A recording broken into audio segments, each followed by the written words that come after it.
한 주간의 스포츠 소식을 정리해봅니다. 온더스포츠.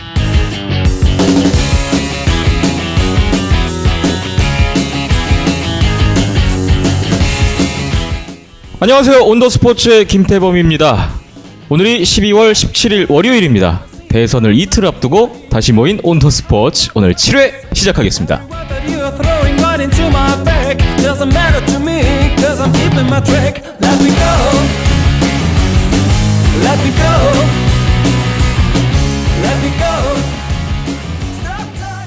네, 온더스포츠 7회 문이 열렸습니다. 안녕하세요. 다들 나오셨는데요. 인사부터 좀 나눌까요? 안녕하세요. 안녕하세요. 네. 아직 게스트 끼어들지 마시고요. 소개하기 전에 나오시면 안 돼요. 아, 이거 스포일러 돼버렸잖아요, 지금. 아, 저희 오늘 게스트가 한 분 지금 와 계신데 원래는 이제 조금 이따 소개를 해드리려고 그러는데 갑자기 튀어나오셔가지고 잠시 후에 소개를 해드릴게요. 예. 뭐 다들 나오셨는데 한 주간 안녕들 하셨나요? 네. 안녕했습니다. 네. 네. 어떻게 뭐 때문에 안녕하셨나요? 저는 일단 동아리에서 시합이 있어서 시합도 했고요. 네. 개인적으로 이제 곧 떠나야 될 일이 있어서 주변 신변을 떠나요? 네. 어디로? 이제 학생인데 졸업을 앞두고 있고요. 졸업하고 바로 회사를 들어갈 예정이라서요. 아. 그래서 회사가 생각보다 빨리 가게 돼가지고 부랴부랴 준비를 하고 있습니다. 이 취업이 어렵다는 이 시국에 이미 운 좋게 직장이 정해졌군요. 네, 좀 운 좋게 빨리 정해진 편이라서요. 네, 그렇습니다. 축하합니다. 네, 감사합니다. 떠날 준비 잘 하시고요. 민정 씨는 한 주 동안 어떠셨습니까? 네, 저는 뭐 이번 주도 별일 없이 별탈 없이 잘 있다가 또 다시 돌아왔습니다. 아, 연말인데 뭔가 좀 재밌는 일이 있었으면 좋겠고요. 힘찬 씨는 어떻습니까? 예, 별일 없었죠, 뭐.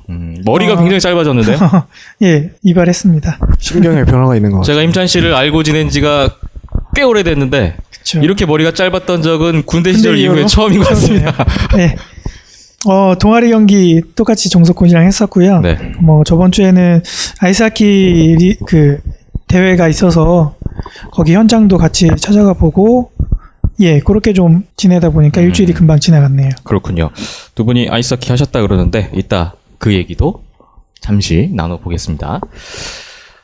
오늘 말씀드린 대로 12월 17일 월요일인데요. 저희가 지난 회에 잠시 예고를 드리기도 했었는데 오늘 저희 7회에서 온더스포츠 최초로 게스트가 오셨습니다. 이야, 굉장하네요. 7회만에 기대됩니다. 당사자 굉장히 쑥스러워하고 계신데. 자, 소개를 좀 해드릴게요. 이분 현재 SBS ESPN 스포츠 채널 SBS ESPN에서 야구와 농구 기록과 또 전력 분석을 담당하고 계신 분이에요. 박종현 씨 나와 계셨습니다. 안녕하십니까? 안녕하세요. 말씀드린 대로 저희 온더스포츠 사상 첫 공식 게스트 축하드립니다. 감사드립니다. 네. 축하할 일 맞아요, 이거? 제가 소개를 해드렸는데 마음에 드시나요? 뭐 마음에 드는데 방송사 측에서 이제 들으면 욕 좀 먹겠네요. 이거 혹시 회사에서 알고 계신가요? 저희 온더스포츠 나오는 거? 도어명 알고 있어요, 도어명. 그 도어명. 저도 아직 이 방송은 들어본 적은 없는데. 네, 잘하셨어요. 그래요. 네. 오늘부터 이제 애청자가 돼주시겠네요. 원래 안 듣고 오셔야 또 아무것도 모르는 상태에서 하셔야 좀 더 편안하게 얘기를 해주시지 않을까 싶어서 저도 이 박종현 씨한테 별로 이렇게 정보는 많이 안 드렸어요. 네. 알겠습니다. 네.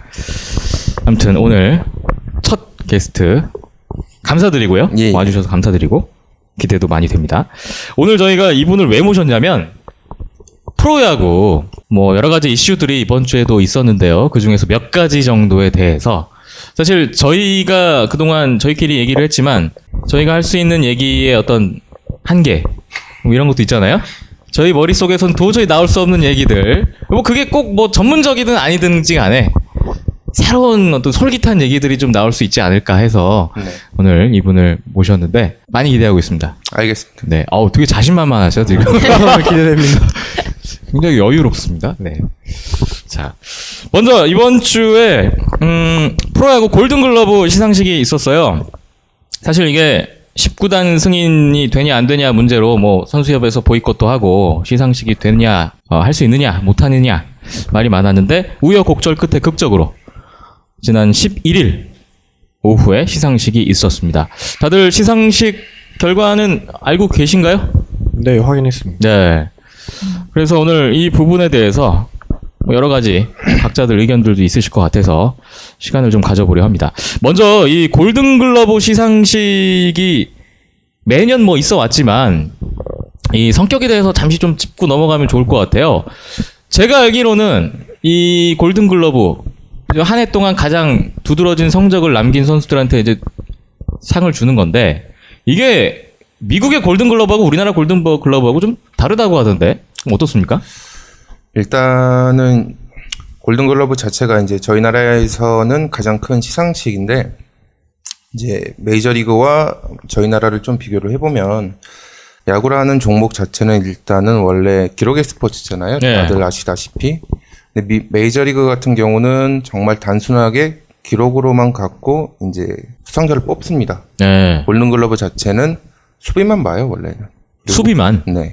그리고 골든글러브 외에 뭐 실버 슬러거를 뽑는 시상식에서는 타격만 봅니다. 메이저리그는 그렇게 딱딱 나눠져 있는데 네. 저희 나라 같은 경우는 골든글러브가 수비로 보지 않고 타격을 봐요. 그렇죠. 주로. 타격 위주로. 네. 타격을 보고 이 골든글러브 수상자를 선정하는 것 자체가 이제 투표에 의해서 뽑혀지는데 네. 제가 알기로는 기자단들과 야구 기자들과 또 야구 관계자들이 투표를 하는 걸로 알고 있는데 투표하는 기자들을 선정하는 기준도 있는 거예요? 언론사는 제가 하는 걸로 알고 있어요. 네. 근데 야구 관계자는 그 선정 기준 자체는 제가 어떤 분이 되는지는 잘 모르겠네요. 네. 그럼 네. 미국에서도 투표를 기자단 위주로 투표를 구조는 하는데 비슷한가요? 네, 거기는 경력이 되게 오래되신 분들만 투표를 하는 걸로 제가 알고 있어요. 네. 그러니까 일단은 우리나라랑 미국이랑 차이는 미국은 공격과 수비 나눠서 네. 시상을 하고 네. 우리나라는 합쳤는데 거의 공격 위주로. 그렇죠. 네. 거기에 이제 뭐 팀 성적이 좀 반영이 되죠. 네. 뭐 인지도, 뭐 개인적인 친분 그렇죠. 이런 것들이 좀 많이 작용을 하겠네요. 그래서 매번 논란이 좀 심했던 게 저런 이유가 있었던 건가요? 네. 올해도 좀 논란이 있었죠, 사실은. 부문별로 네. 수상자에 대해서 좀 말이 많습니다. 그러고 보니 또 골든 글러브 하면 진짜 수비를 많이 보는 것 같아요. 이름 자체가 골든 글러브이기 때문에 네. 수비를 보고 주는 상이라는 의미가 담겨 있지 않나 지금 생각해 보니까 또 그렇네요. 이름 자체에서. 네. 네. 우리나라도 방망이상이 제가 아니고. 보니까 원년에는 수비만 보고 골든글러브를 줬다고 하더라고요. 근데 원년 빼고 나머지 이제 그 다음 해부터는 현재 방식. 점점 퇴색이 돼가고 있죠. 네. 그러면 현재 우리나라에서는 수비만 가지고 뭐 공격만 가지고 주는 상이라든지 뭐 그런 건 없나요? 전혀 없어요. 전혀. 네. 사실 골든글러브에 지명타자가 존재한다는 것 자체가 말이 안 되거든요. 골든글러브인데 지명타자. 아하. 그런 어불성설이. 글러브를 안 끼는 지명타자네 그러고 보니까. 그러네요. 네. 자, 일단 그런 포인트가 좀 있었군요. 이번에 포지션별로 지명타자 포함해서 말씀 주신 대로 투표에 의해서 수상자가 결정됐습니다. 결과는 뭐 많은 분들 알고 계실 텐데 최다 득표는 손아섭 선수가 차지를 했고 네. 대부분의 포지션에서 뭐 예상대로 가긴 했는데 아깝다라는 생각이 드는 선수들이 좀 보여요. 그래서 오늘 그 어떤 논란도 좀 있고 네. 그 부분에 대해서 좀 각자 좀 솔직한 속내를 좀 들어봤으면 좋겠습니다. 먼저 어디부터 가야 되나? 투수부터 좀 가볼까요? 투수. 장원삼 투수가 브랜든 나이트를 7표 차로 아주 접전이었어요. 가까스로 제치고 장원삼 투수가 글러브를 가져갔습니다. 개인적으로 올해 그 골든글러브 수상자들 중에서 네. 가장 논란이 됐던 포지션인데 네. 사실 장원삼 선수와 이제 브랜든 나이트를 비교를 해보면 기록으로만 갖다 놓고 보면은 브랜든 나이트가 월등하게 앞섰거든요. 사실 예. 장원삼 선수 같은 경우는 뭐 다승을 1위는 했지만 우승 프리미엄을 얻은 것 같아요. 사실 조금은. 삼성의 네. 우승 프리미엄. 투수 포지션이 이제 가장 좀 논란이 됐었는데 네. 개인적으로 저는 나이트가 받을 줄 알았어요, 사실. 일단 성적이 객관적인 지표가 승수 빼고는 다 앞서던데요. 네. 탈삼진 정도 빼고. 올해 브랜든 나이트를 비교를 해보면 지난 2009년도에 이제 류현진 선수가 방울 1점대를 기록하고 가장 데뷔해서 가장 잘했던 해로 제가 기억을 하는데 네. 그때 QS를 기록했던 것보다 올해 나이트가 QS를 기록한 게 더 많아요.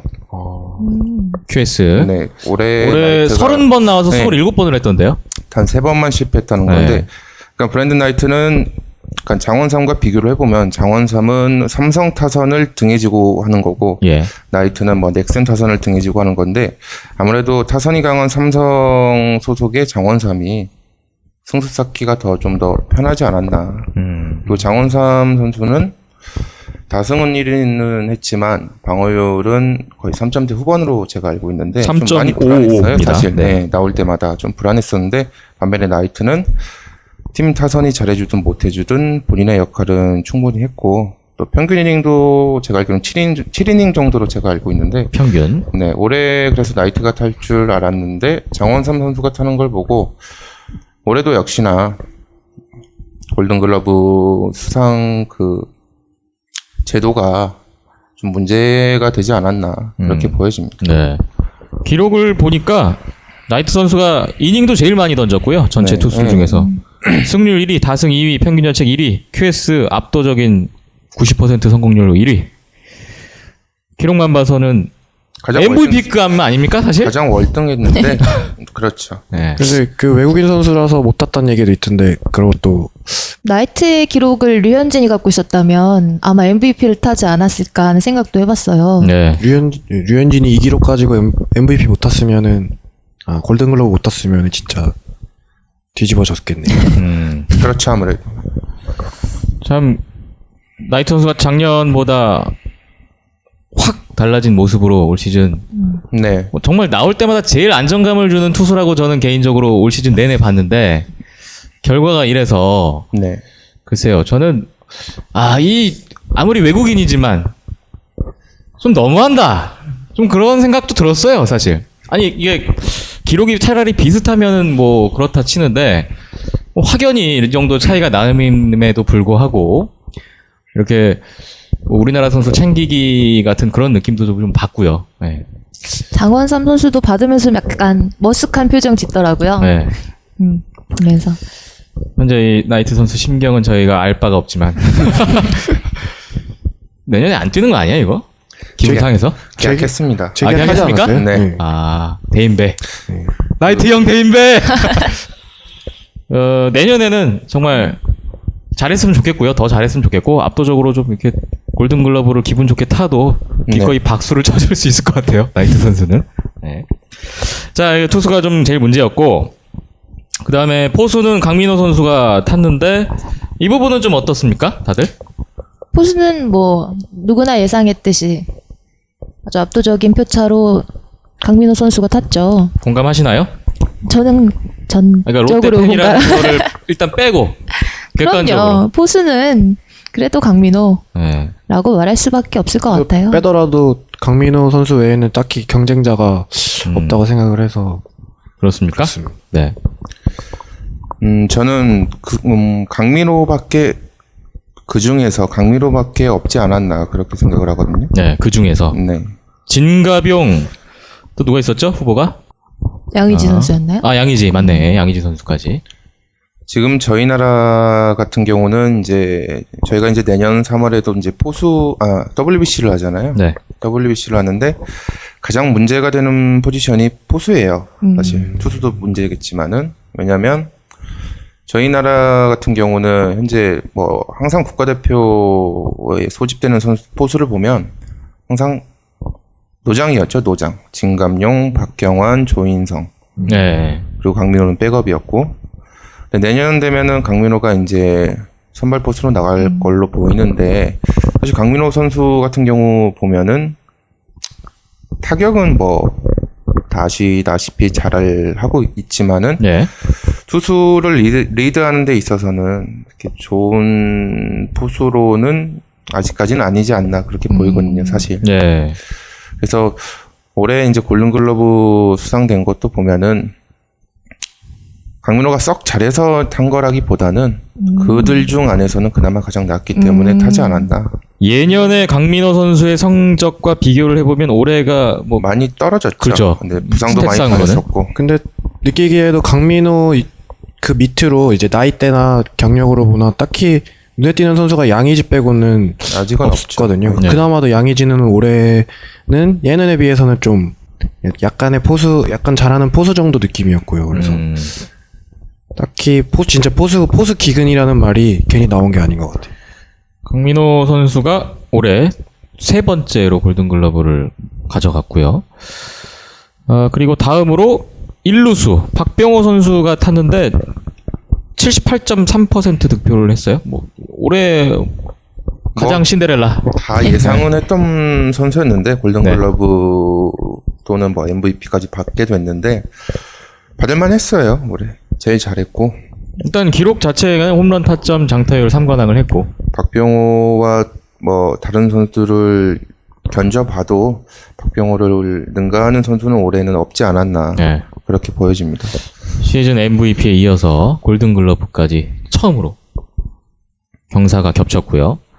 그 다음 부분이 아슬아슬했는데 이루수 서건창 선수가 이루가 컸어요. 참 의외였어요. 안치홍과 정근우를 제치고 43.9%를 얻었네요. 후보가 뭐 서건창, 안치홍, 정근우인데 네, 정근우 선수 같은 경우는 올해 많이 부진했어요. 그죠. 네, 그리고 부상도 초반에 많이 당했었고 네, 결정하는 경기 수가 좀 많았었고요. 그리고 뭐 안치홍 선수 같은 경우도 제가 알기로는 좀 부상을 당한 걸로 알고 있었는데 네. 예년만큼 그렇게 뚜렷한 성적은 내지 못한 걸로 알고 있고요. 그리고 서건창 선수 같은 경우는 이제 중고 신인왕을 받게 됐는데 이제 신인왕을 받게 됐는데 중고 신인 선수로 해서 이루수들 중에서는 그래도 올해 가장 파이팅 넘치고 가장 잘하지 않았나 그렇게 보여집니다. 근데 또 제가 보기에는 안치홍 선수가 아무래도 가장 큰 유력한 후보가 아닌가 생각했었는데 의외였어요. 서건창 선수 신인왕까지는 모르겠는데 골든글러브를 받을만 했나 좀 생각을 해보니까 기록 면에서도 뭐 득점이랑 도루 그 수비율 빼고는 서건창이 안치홍에 앞서는 게 없었거든요. 근데 또 아까 말씀해주셨다시피 네. 사람이 뽑는 거기 때문에 안치홍 내가 하나 안 뽑아도 설마 안치홍이 안 되겠나 하는 생각들이 좀 기자들이 있었던 것 같아요. 저도 사실 이루수는 안치홍이 받을 줄 알았는데 찾아보니까 뭐 3명 중에서는 후보 3명 중에서는 타격 기록이 가장 좋더라고요. 거의 전 부분에 걸쳐서. 그래서 그런데 서건창 쪽으로 이제 가는 걸 보면서 투수만큼은 아니지만 그래도 가장 의외인 포지션이었어요. 서건창 선수가 사실 이미지는 좋지 않나요? 야구계에서? 안 만나봐서 모르겠어요. 아, 그렇군요. 이 약간 좀 인생 역전? 약간 이런 이미지가 있잖아요. 현재까지는. 그런 그렇죠. 스토리를 네. 또 좋게 봐준 것 같기도 해요. 그래서 그런 어떤 스토리에 대한 이미지가 얼마 전에 연봉권 관련해서 되게 기사가 많이 났었죠. 네. 제가 만약에 그 투표권이 있는 기자였다면 네. 그런 식의 감정이입이 충분히 가능했을 것 같아요. 기왕이면 이제 신데렐라를 한 명 해서 네.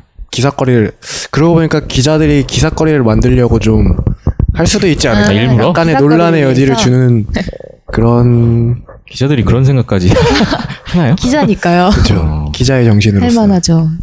그렇구나. 자, 이렇게 2루까지 봤고요. 3루수도 최정과 박성민의 싸움이었는데 최정 선수가 지난해에 이어서 또 탔습니다. 네, 가장 그 좀 경합이었죠. 어떻게 보면 주정과 박성민 선수를 비교해 보면 누가 우리나라의 최고의 3루수인가 이런 질문들을 이런 기사들도 많이 나오고 하는데 저는 개인적으로 최정이라고 생각을 하는데 이제 저도 물어봤어요. 모 위원님한테 저 선수는 수비가 왜 이렇게 좋으냐, 최정은 수비가 왜 이렇게 좋으냐 물어봤는데 최정은 일반 3루수와 다른 글러브를 쓴대요. 어떻게 네. 다르죠?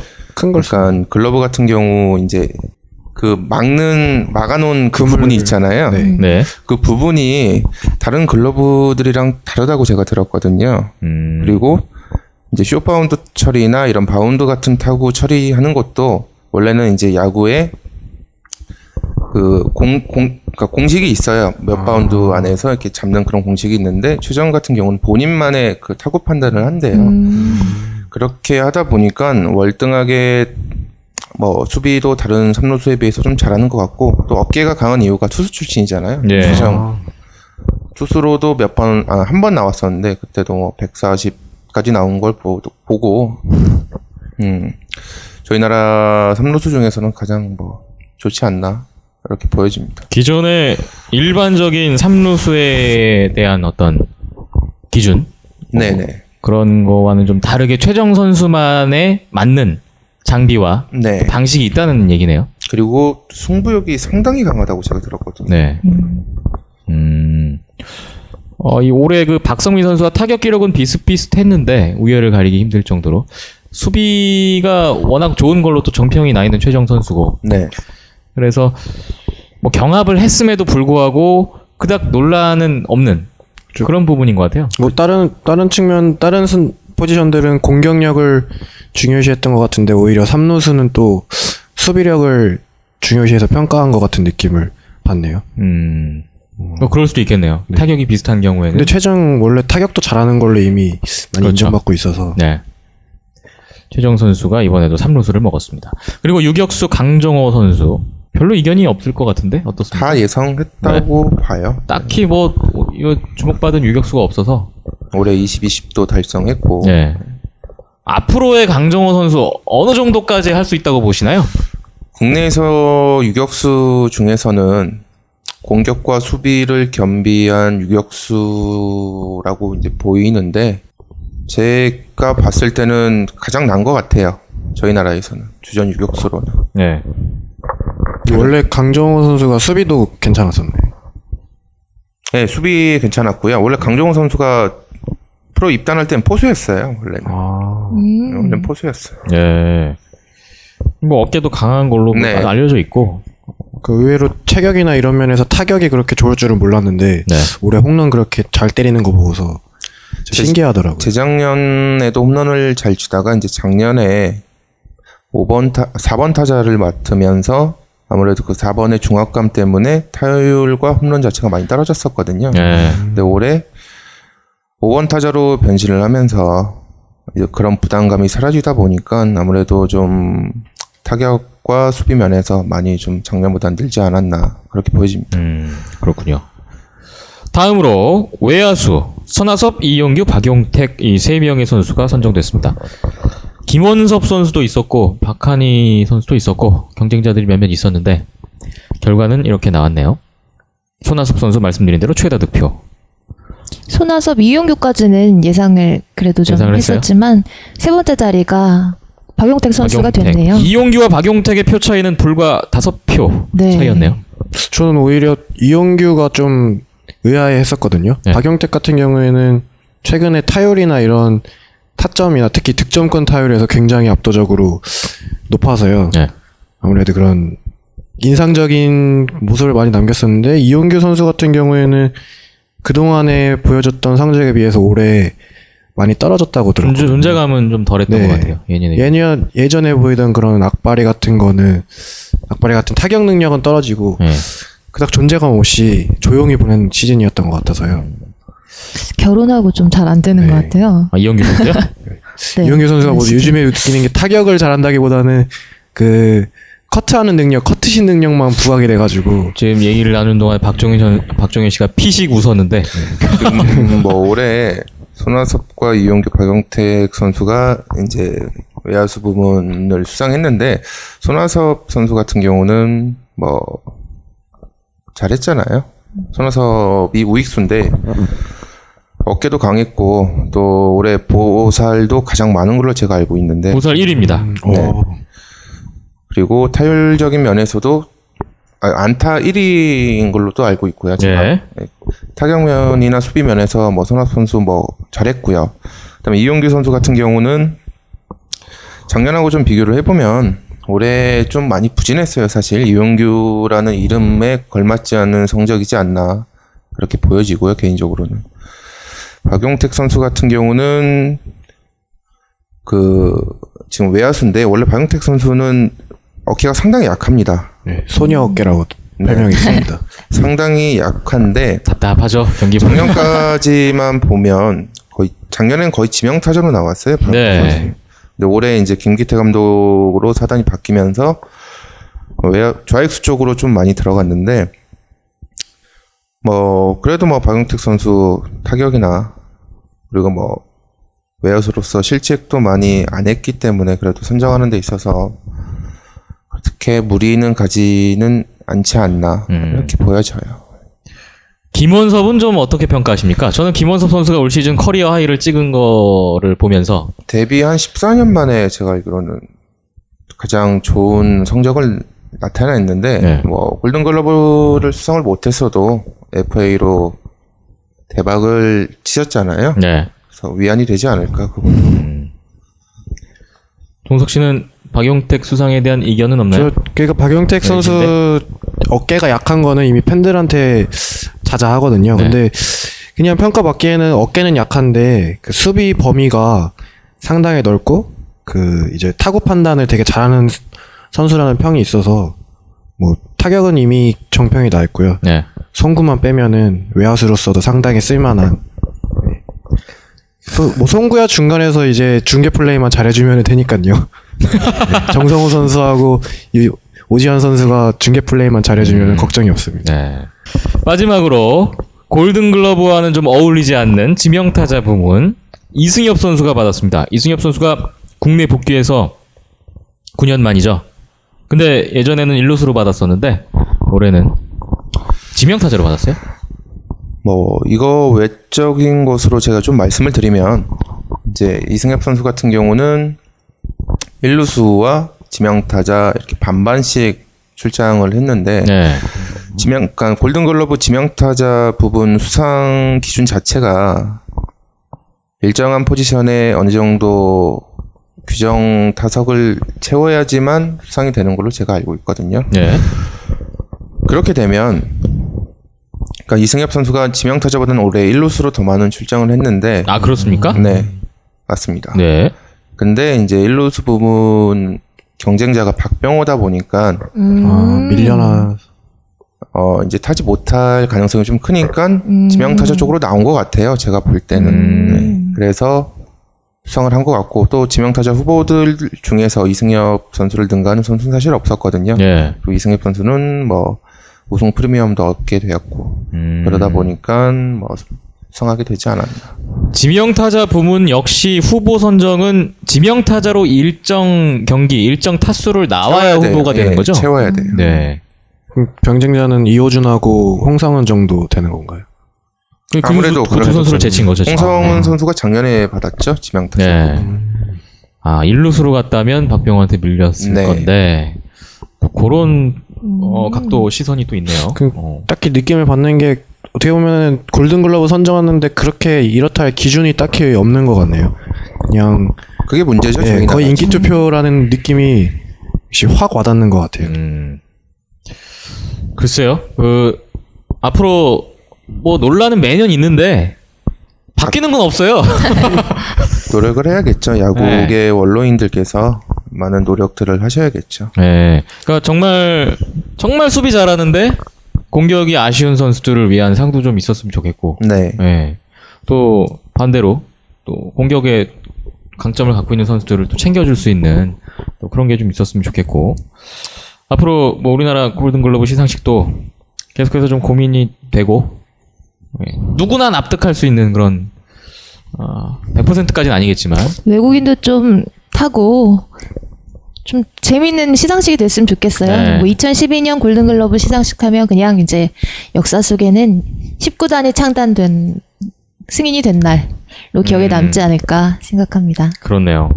딱히 재밌는 장면은 없었던 것 같아요. 시상식 내에서도. 네. 자, 골든글러브는 여기까지 하고요.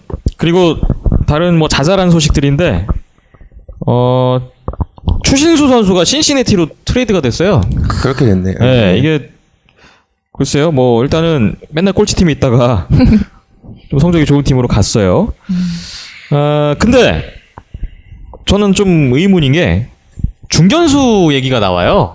1번 타자 겸 중견수로 될 거다. 언론사 기사를 보면 뭐 중견수로 간다 아니면은 뭐 톱타자로 간다 그런 얘기들이 참 많이 나왔는데 일단 제 생각에는 중견수로 가는 게 맞는 것 같아요. 중견수 같은 경우는 이제 외야수는 좌익수, 중견수, 우익수로 나뉘는데 네. 중견수가 사실 가장 중요한 자리예요. 외야 부분은. 왜냐면 그쵸. 백업을 항상 들어가야 되니까. 그 자리는 이제 발도 빨라야 되고 또 어깨도 좋아야 되는데 저희 나라로 치면은 뭐 두산의 이종욱, 기아의 이용규 네. 그런 선수들이 이제 중견수를 맡고 있는데 수비적인 측면에서는 별로 이제 문제가 되진 않을 것 같고요. 볼 때는. 그리고 톱타자 같은 경우도 올해 클리블랜드에서 톱타자로 나오면서 3할이 넘었어요. 톱타자로 출장할 때. 성적이 좋았죠. 네. 톱타자로서. 그래서 타격면에서도 문제가 되진 않을 걸로 보이고 네. 그러니까 내년이 중요한 게 아니라 추신 선수는 이제 내후년이 중요하죠. 그러니까 내년 시즌이 끝나면 FA가 되기 때문에 내년 시즌 한 시즌을 신시내티에서 잘 보내야 되고 어떻게 보면 가장 중요한 시즌이 되지 않을까. 내년을 잘해야 되는데 네. 근데 생각보다는 중견수 그리고 톱타자 기용에 대해서 긍정적인 전망을 지금 내주셨어요. 네. 근데 또 그렇지 않고 이게 뭐 중견수로 몇 게임 뛰어보지도 않은 선수가 과연 우익수만 보다가 네. 가는 게 수비에서 잘 적응을 하겠느냐와 더불어서 뭐 이건 저의 개인적인 생각인데 글쎄요 수비는 뭐 중견수 적응이 잘 될지라도 수비가 바뀌면서 오히려 또 공격에도 영향을 주는 거 아닌가 리듬이 바뀌면서 그런 좀 우려도 들거든요. 근데 생각보다는 좀 긍정적인 평가를 주셔서 조금 의아한데 그 부분에 대해서 어떤 의견이세요? 일단 추신 선수가 수비와 공격적인 면에서는 전부 뭐 인정을 받았잖아요. 네. 뭐 대표적으로 5툴 플레이어라고 좀 많이 알려져 있는데 지금까지 메이저리그 데뷔하면서 추신 선수가 중견수로 딱 10게임 나왔는데 네. 우익수로는 거의 600경기. 그렇죠. 뛰었습니다. 전부 우익수로 나왔다고 보시면 되는데 네. 뭐 수비적인 센스가 워낙 있는 선수이기 때문에 그리고 마인드도 상당히 좋다고 제가 알고 있거든요. 네. 그래서 그렇게 뭐 어려운 시즌을 보낼 거라고는 생각은 안 들고 또 신시내티가 워낙 좋은 선수들이 많기 때문에 뒤에 출루만 좀 해준다면은 팀의 공헌도도 좀 많이 올라가지 않을까 그렇게 보여져요. 네. 자, 그래서 추신수 선수가 이적이 됐고요. 그리고 임창용 선수가 시카고 컵스에 입단 소식이 있어요. 근데 보니까 당장 내년에 그렇게 뛸 수 있는 게 아닌데도 불구하고 지금 후년을 보고 데려갔다는 얘긴데. 지금 임창용 선수가 올 6월인가 7월에 토미존 서저리를 받은 걸로 알고 있는데 팔꿈치 수술한 네. 거죠? 네. 그 재활을 하기 위해서는 그게 내년 전반기 때까지 재활을 해야 되는 걸로 알고 있거든요. 네. 그러면 내년 이제 후반기 정도에 들어온다는 얘기가 될 것 같고요. 네. 시카컵스 쪽에서 그걸 알면서도 데려갔다는 건 그러니까 2014년도를 보는 것 같아요. 내년보다는. 근데 그렇게 투자할 만한 가치가 있는 투수입니까? 임창용 선수가? 현 시점에서?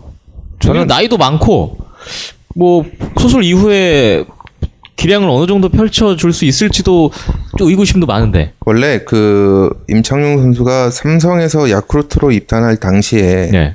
팔꿈치 수술을 한번 했습니다. 네. 토미존 서저리를 했는데 토미존 서저리를 받으면 구속이 떨어지게 됩니다. 근데 임창용은 부단한 노력과 재활을 통해서 구속을 더 오히려 올렸죠.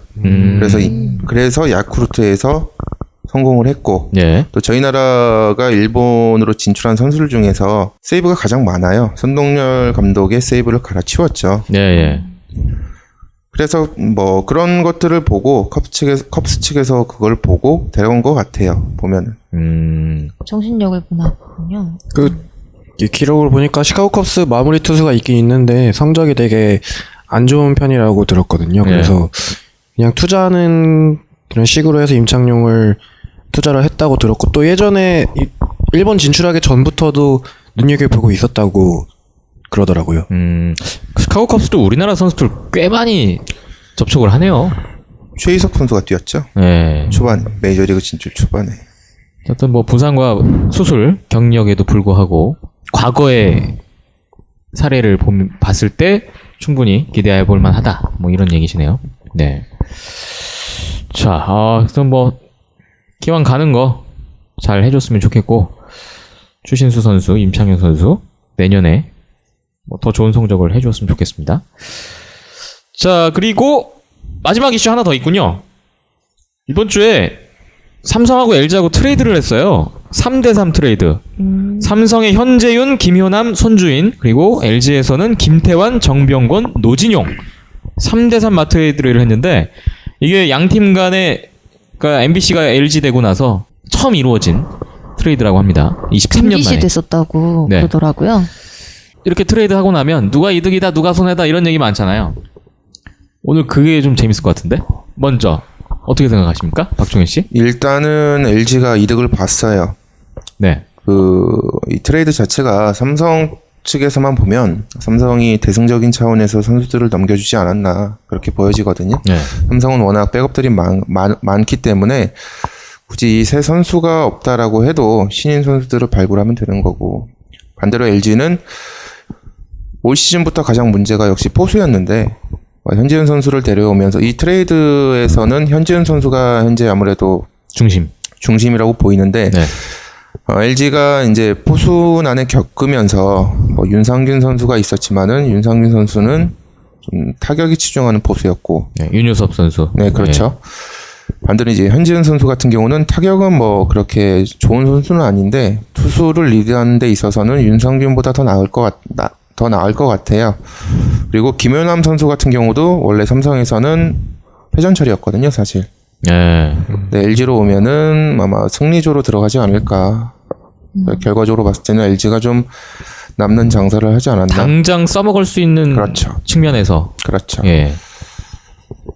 글쎄요. 현지훈 선수 오면 윤효섭, 조윤준하고 경쟁을 해야 되는데 주전 포수 누가 될 거라고 보십니까, 종석 씨? 그냥 제 생각에는 작년처럼 김태군하고 작년에 김태군하고 윤효섭이 번갈아 가면서 보고 유강남이나 이렇게 올라왔었잖아요. 네. 올해도 비슷하게 일단은 현재윤하고 윤효섭이 번갈아 가면서 이렇게 하지 않을까. 비슷하게. 네, 수비적인 면에서는 현재윤이 낫고 타격은 네. 윤효섭이 나으니까 네. 그거에 이제 팀 특성에 맞춰서 상대팀 컬러에 따라서 이렇게 투수나 여러 가지 측면으로 계속 김기태가 감독이 돌려가면서 쓰지 않을까 그렇게 생각을 하고 있거든요. 민정 씨는 어떠세요? 민정 씨가 감독이면 어느 선수를 포수로 주전으로 기용하고 싶어요?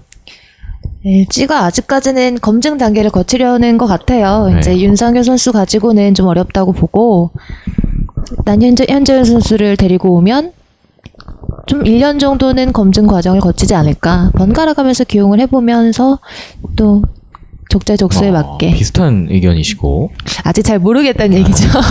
저는 개인적인 의견입니다만 윤효섭 주전 조윤준 현재 백업으로 가지 않겠나.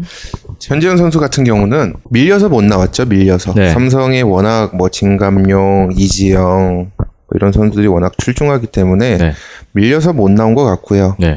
주로 2군에 있었거든요. 보면은.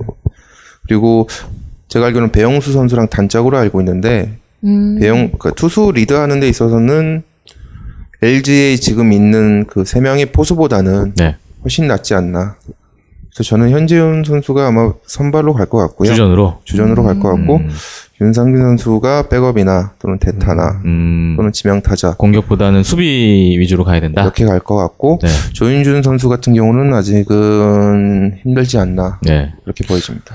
현준 선수 또 서울 출신인데 또 서울 팀에 지금 오게 됐고, LG의 포수는 내년에도 또 한번 시험의 시간들이 많이 이루어질 것 같습니다. 네. 자, 이렇게 해서 이번 주 몇 가지 이슈들을 이렇게 쭉 살펴봤는데, 저희 예상했던 시간보다 오늘도 시간이 많이 가는데요. 오늘 저희 온더스포츠 최초의 게스트, 공식 게스트 박정현 씨 나오셨었는데, 강조해드려야 돼요, 이거는. 축하할 일이니까. 감사합니다. 네. 감사해주셔서 감사하고요. 오늘 어떠셨습니까? 어떻게 본인의 어떤 처음 해봤는데 이 멘트에 대해서 만족하시는지도 궁금한데요. 상당히 불만족스럽고요. 네. 스스로에게? 네네. 네. 좀 긴장을 했어요. 사실 네네. 오면서도 무슨 말을 해야 하나 그런 걱정 많이 했는데 나름대로 좀 의미 있는 자리였던 것 같고요. 네. 앞으로 뭐 필요하시면 네. 불러주시면 언제든지 오겠습니다. 감사하고요. 감사합니다. 근데 일단 또 불러드릴지는 저희가 반응을 좀 보고 이제 바뀌었나요? 저희 지금 힘찬 PD가 오늘 거의 지금 말이 없는데 이분이 한화 팬이에요. 예. 근데 오늘 골든글러브 하나쯤 수상자도 한 명도 없고 네네. 사랑의 요즘 뭐 하나 소식이 뜸하다 보니까 지금 뭐 찬호도 떠나고 현진이도 가고 지금 그러거든요. 그래서 오늘 되게 조용한데 원래 이런 분이 아닌데. 오늘 좋은 선수 영입했어요, 한화가. 외국인이죠? 그렇죠. 데나 용병. 이블랜드라고 네. 자완인데 바티스타랑 원투펀치를 이루지 않을까 그렇게 보여져요. 그 정도 급으로 지금 평가가 메이저리그 되군요. 경력이 좀 있던 선수더라고요. 네. 힘찬 PD 힘내시고요. 네. 아무튼 오늘 시간 내주셔서 너무 감사드리고 다음번에도 볼 수 있었으면 좋겠습니다. 그래요. 반응을 감사합니다. 보고. 네, 알겠습니다. 오늘 말씀 감사합니다. 감사합니다. 네. 아.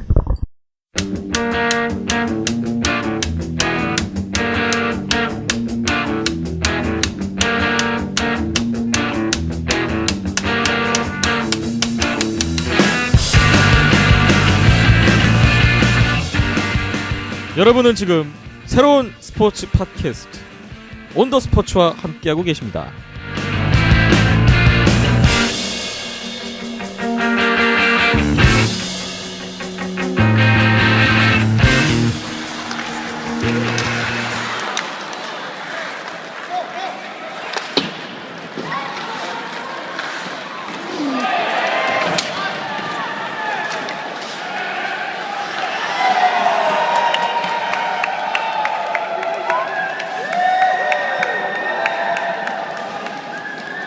네, 온더 스포츠 7회 함께하고 계십니다.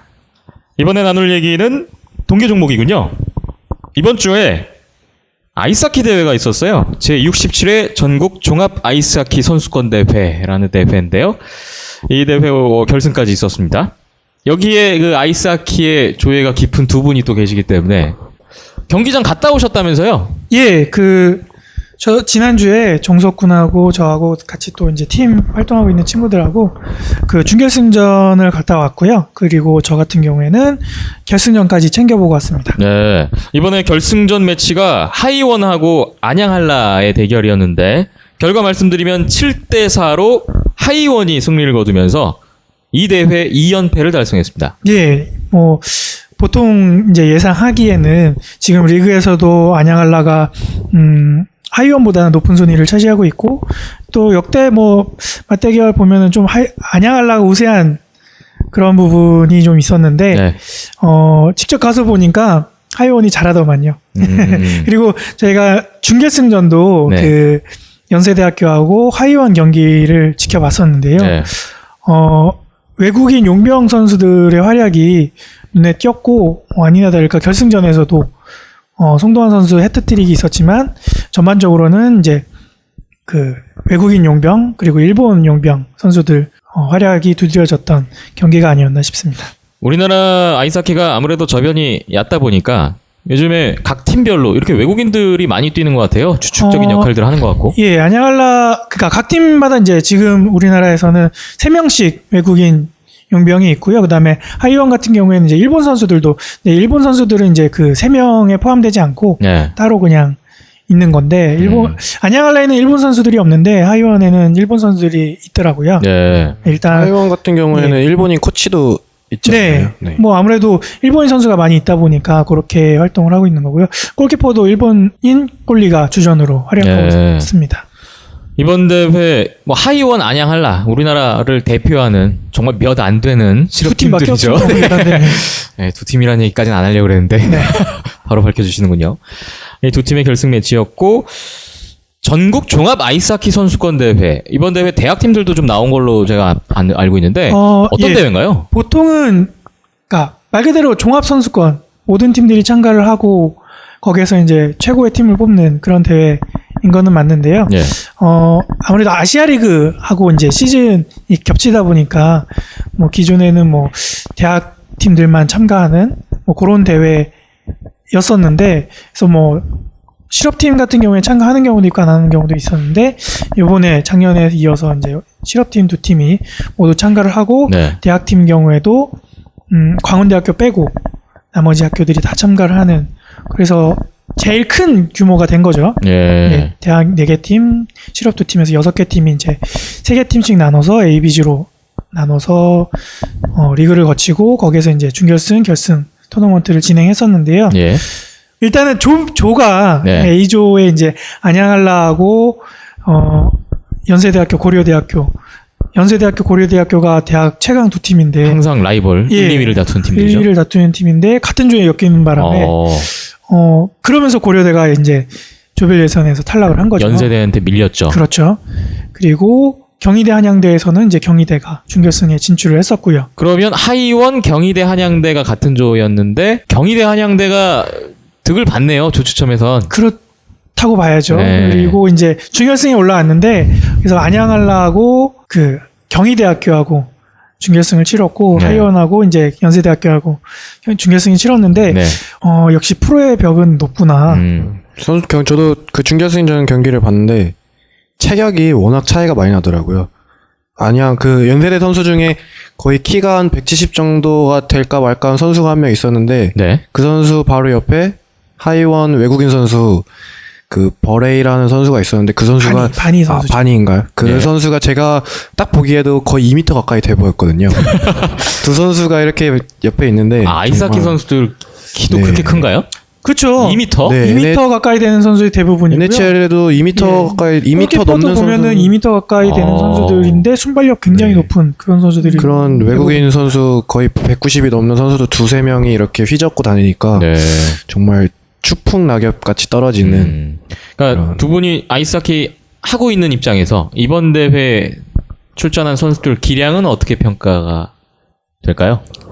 저는 네 국내 선수들보다는 외국인 선수가 워낙에 눈에 띄어서 확실히 역시 그 동양권보다는 서양권 백인들의 경기가 맞는다는 그런 생각을 했었습니다. 외국인 선수들 플레이 보는 재미가 크겠네요. 그렇죠. 네. 실제로 뭐 지금 진행되고 있는 아시아 리그만 보다 하더라도 실제로 지금 포인트 랭킹에서는 지금 안양한라하고 하이원에 있는 외국인 용병 선수들이 다 탑 랭크를 차지하고 있거든요. 네. 그래서 실제로 골 득점 1위도 하이원의 지금 바니 선수가 득점 1위를 차지하고 있고 10위권 내에는 대부분의 용병 선수들이 다 들어가 있거든요. 그리고 실제 경기를 보니까 외국인 용병의 의존도가 굉장히 높더라고요. 그래서 그 용병들의 활약 여부에 따라서 그 경기 자체가 판가름이 날 정도로 그런 느낌이었고, 그런 용병의 힘에 더 힘입어서 준결승 같은 경우에는 안양한라가 안양한라. 경희대를 9대1로 이기고, 그다음에 하이원은 연세대학교 8대1로 이기고, 그 대학 무대를 씹어먹는 연세대학교가 그렇게 쳐발리더만요. 실업팀과의 차이가 극명하게 예, 굉장히 나오거든요. 있습니다. 경기를 보면은 이제 대학 대회하고는 좀 다르게 프로랑 같이 하다 보니까 바디 체킹이 되게 많거든요. 네. 진짜 한 190, 180, 190대는 거구들이 그런 대학 선수들을 거칠 없이 밀어붙이는 거 보면서 무서웠습니다. 뭐 연세대 선수 중에 한 명은 아예 부상당해서 중간에 실려 나가기도 했고요. 어허. 네, 그 정도로 상당히 치열한 경기였던 네, 것 같습니다. 이게 프로야 이런 모습을 네. 제대로 보여줬던 것 같고요. 네. 결승전 얘기로 넘어가면은 제 개인적으로는 안양한라가 좀 앞서지 않을까. 지금 리그도 안양한라가 4위, 하이원이 6위 이렇게 달리고 있거든요. 네. 근데 준결승 때 그런 탄탄함을 자랑했던 하이원이 결승전에서도 아니나 다를까 좀 이 피리어드부터 좀 조직력이- 살아나는 것 같아요. 조직력이 갖춰진 모습이었고요. 네. 특히 이 피리어드 때 그게 두드러졌던 모습이었고, 네.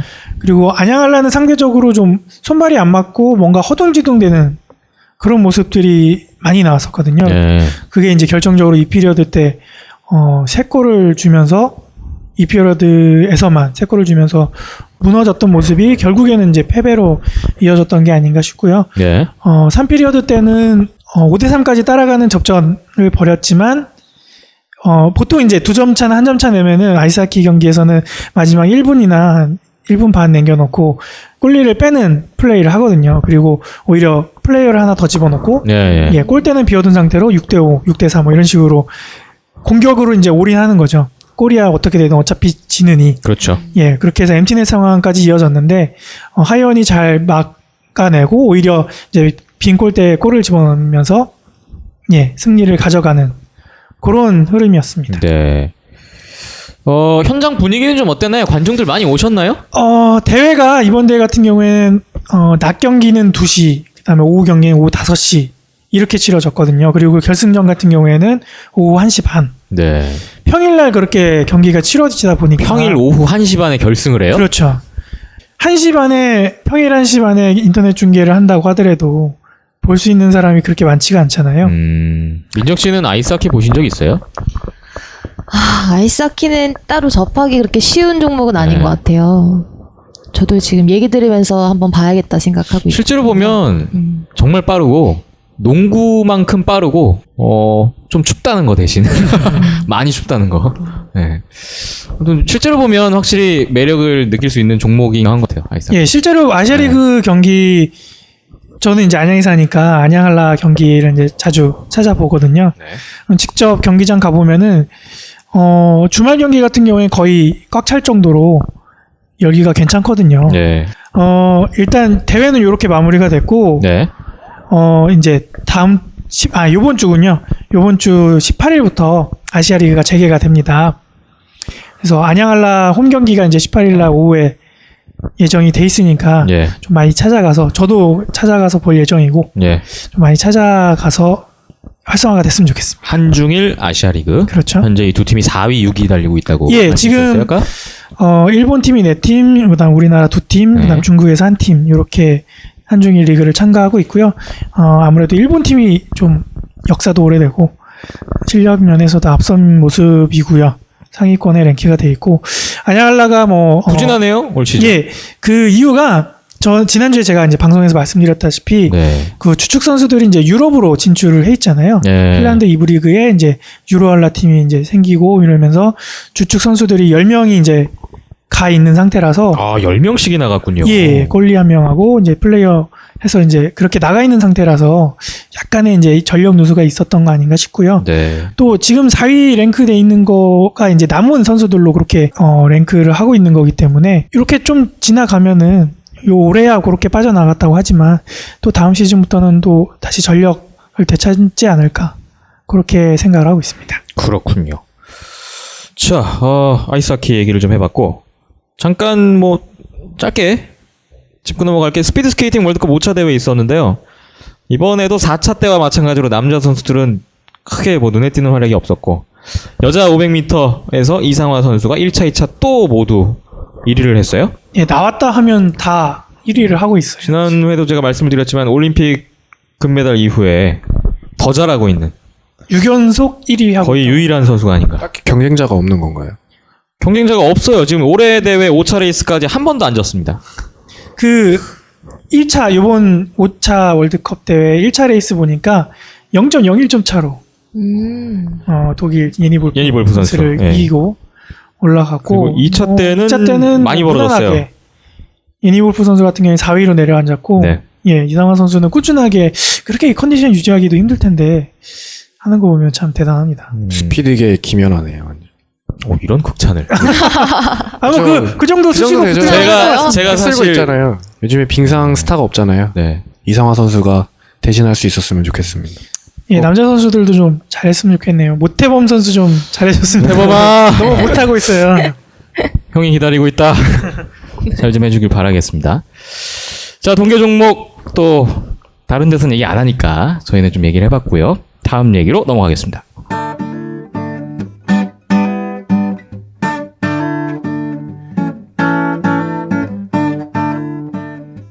한 주간의 스포츠 소식을 정리해봅니다. 지금 여러분은 온더 스포츠와 함께하고 계십니다.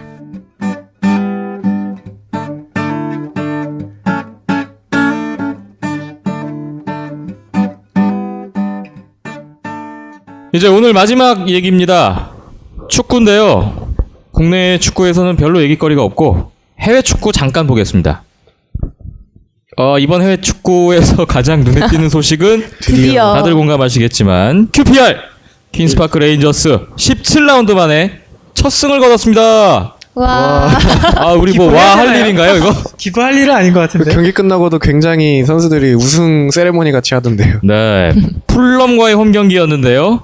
2대1로 아슬아슬했어요 마지막까지. 저는 또 마지막에 또 무승부 본능 나오는 거 아닌가. 사실 내심 기대도 했어요. 재밌으니까. 역사를 새로 쓰길 네. 기대를 했죠. 하지만 끝까지 한 골을 잘 지켰습니다. 경기들 보셨습니까? 네. 예, 저는 봤습니다. 저도 중간 조금 보다가 나중에 네. 하이라이트 챙겨보고 했었거든요. 어떤 점이 좀 기억에 남으세요? 그냥 전체적으로 네. 누가 더 막장인가, 누가 더 못하나 이런 경기였던 것 같아요. 네. 풀럼도 요새 많이 안 좋거든요. 그래서 지금이야 뭐 아직 강등권까지는 아닌데 조만간 강등권으로 내려올 것 같고요.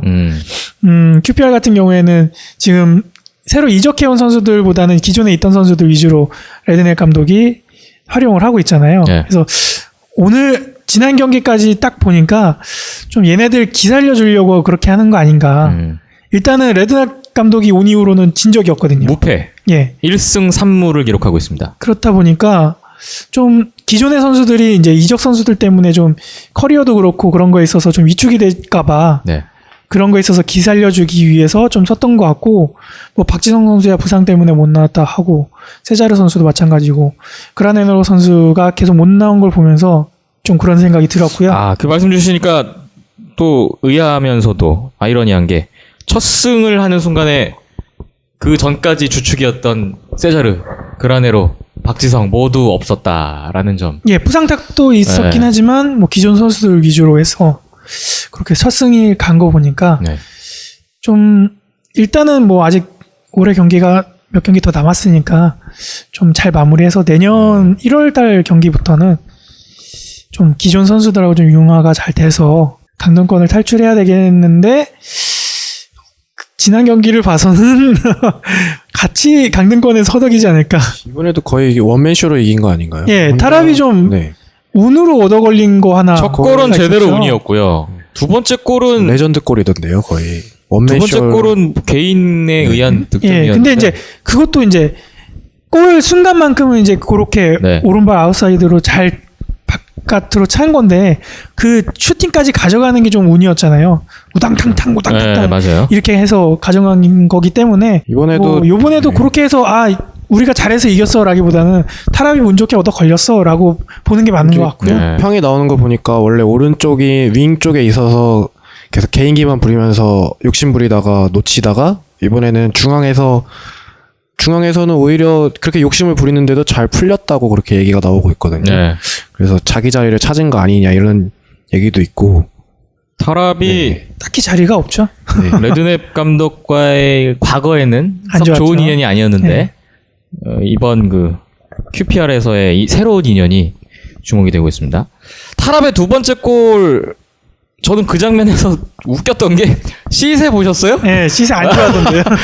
그 시세 움직임을 보고 박장대소를 했습니다. 제가 그 느린 화면 나오는데 시세가 이제 침투하고 있는 과정이었고 네. 타랍이 이제 혼자 단독 돌파하는 과정이었는데 달라고 하는데 안 주고 지가 넣어버리니까. 그 지브릴 시세 옵사이드를 완전히 무시하는 과감한 위치 선정.